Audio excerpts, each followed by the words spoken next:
Hey guys, Master Show here, and we're looking at week 2 of goal setting. So there's an old saying about we don't plan to fail, we fail to plan.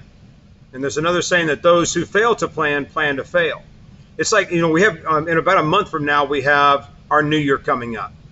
And one of the biggest things people do is I'm setting a New Year's resolution. I'm going to lose weight, or I'm going to quit smoking, or quit drinking, or whatever it is. But the one thing that they do not do is they don't put a plan in place.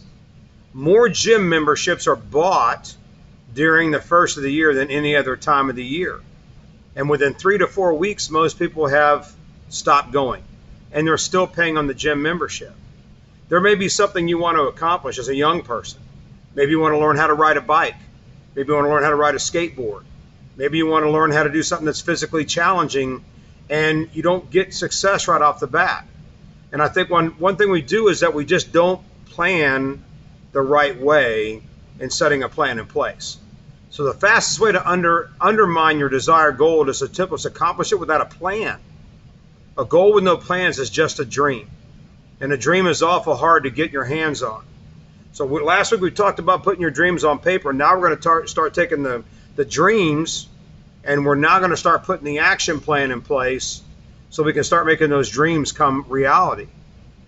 And so one thing I want you to do is, one thing you have to do, this is more important than anything else, is your headspace, your attitude.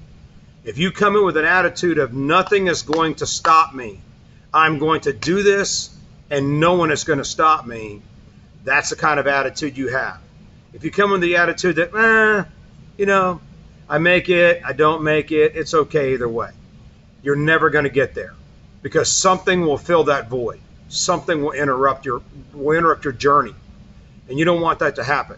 So one, you have to have conviction. You must want to achieve your goal before you actually do it, and you want it so bad that nothing is going to get in the way of that. The second thing you need commitment. You must make a conscious effort to stick to your goal. The road will not be easy. At times you may feel discouraged, but as long as you stay focused and committed, you will prevail. One of the things that as a martial artist I see is people, they get upset about being tough. And anything that is worth doing or worth achieving, like a black belt or beyond a black belt, it's not going to be easy. There's a Marine thing on your paper, you'll see it. It says, we don't accept applications, only commitments. And that's true. You have to be committed to what you want to accomplish. Not, I think I want to try it out. Don't. If you go in, even if you're playing sports, you go with, I want to go try out for soccer, or I'm going to go try out for baseball.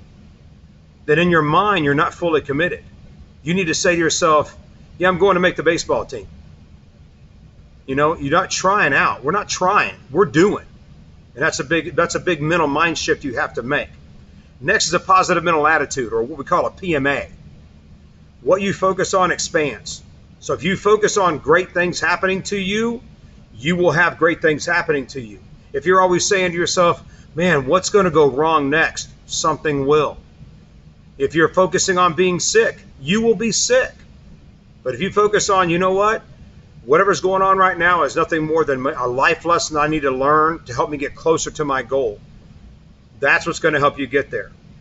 The next item in your toolbox is desired outcome of result. That's your goal. We must start with the end in mind. And that's what successful people do that non-successful people don't. Non-successful people set New Year's resolutions. Successful people set goals. They know exactly where they want to accomplish, and they reverse engineer that process. You have to have a plan of action. That's what we're putting together right now. We have to put this action plan together so that when we come into January, we're ready to take action.